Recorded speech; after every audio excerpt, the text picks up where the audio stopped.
Halo, perkenalkan nama saya Adlina Zeni Ramadhani dan pada kesempatan kali ini aku akan menjelaskan tentang etika kedokteran. Apa sih etika itu? Etika berasal dari bahasa Yunani, ethos yang artinya adat, kebiasaan, akhlak, perasaan, dan sikap, dan cara berpikir. Secara sistematis, etika dibagi menjadi dua, yaitu etika umum dan etika khusus. Salah satu bentuk dari etika khusus adalah etika profesi, yang dalam kasus ini adalah etika kedokteran.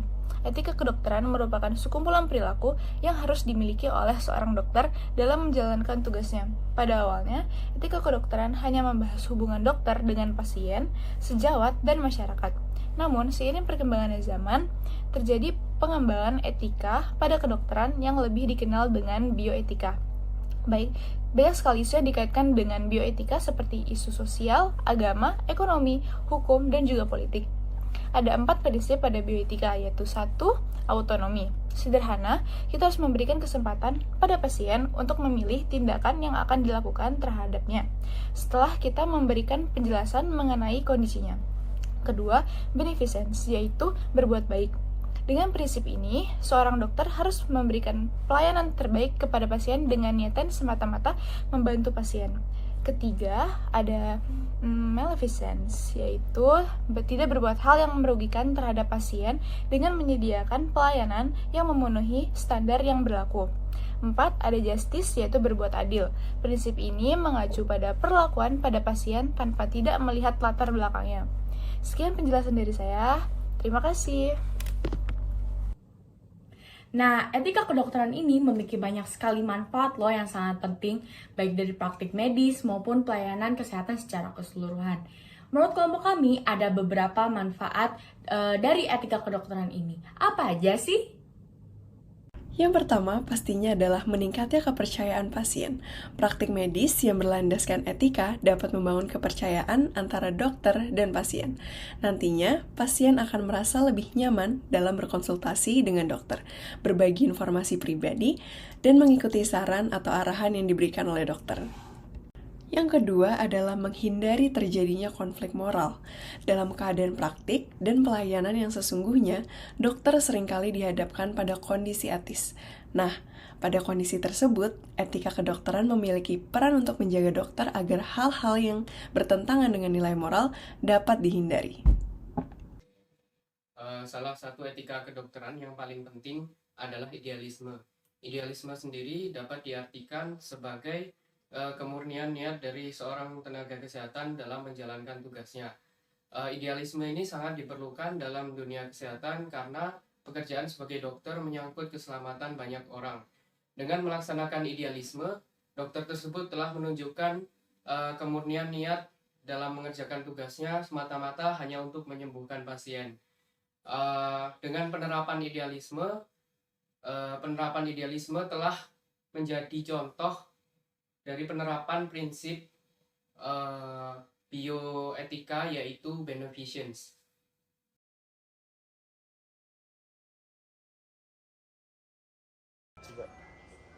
Selamat pagi, Kak.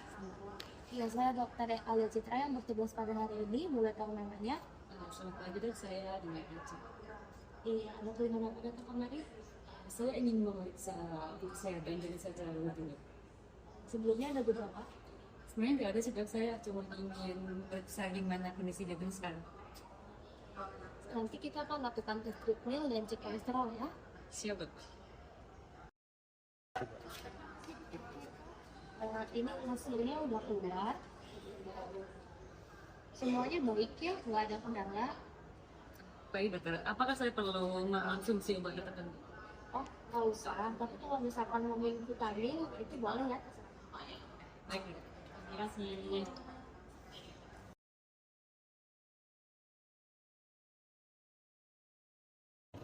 Ini bapaknya baik-baik aja sih. Tapi kalau begitu, saya nggak bisa dapat untung dong kalau nggak ada tindakan.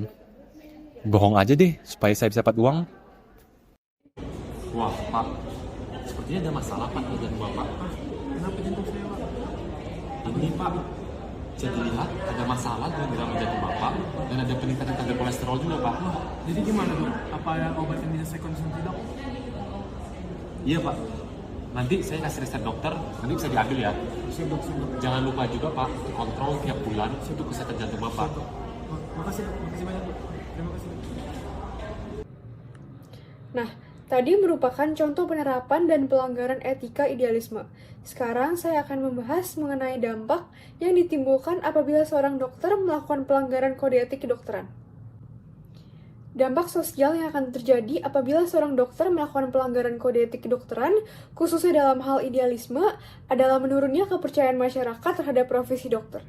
Kemudian turunnya citra profesi mulia yang dimiliki seorang dokter, hingga menurunnya kualitas kesehatan karena diagnosis tidak jelas dan harga pengobatan yang sangat mahal.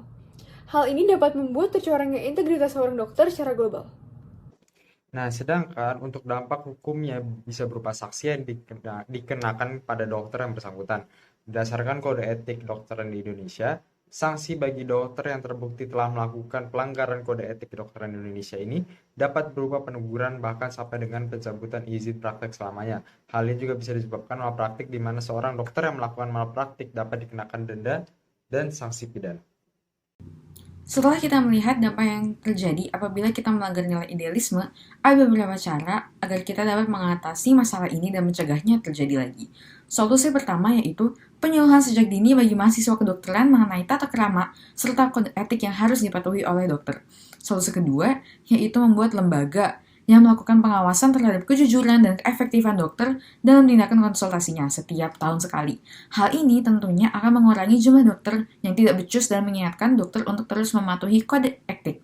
Solusi ketiga yaitu penyuluhan terhadap masyarakat tentang tindakan yang seharusnya diambil oleh seorang dokter. Masyarakat seharusnya tahu bahwa ada beberapa tindakan yang tidak boleh dilakukan dokter, seperti menagih biaya berlebihan yang tidak sesuai dari yang seharusnya. Selain idealisme, ada banyak tata krama lain yang harus dipatuhi oleh seorang dokter. Dimulai dari hal simpel, seperti berpakaian, hingga hal-hal lainnya seperti kejujuran, empati, dan pengembangan hubungan profesional antar sejawat. Seluruh tata krama atau etika kedokteran tersebut tentunya memiliki peran yang sangat penting untuk dijadikan landasan berpikir dan berperilaku sebagai seorang dokter.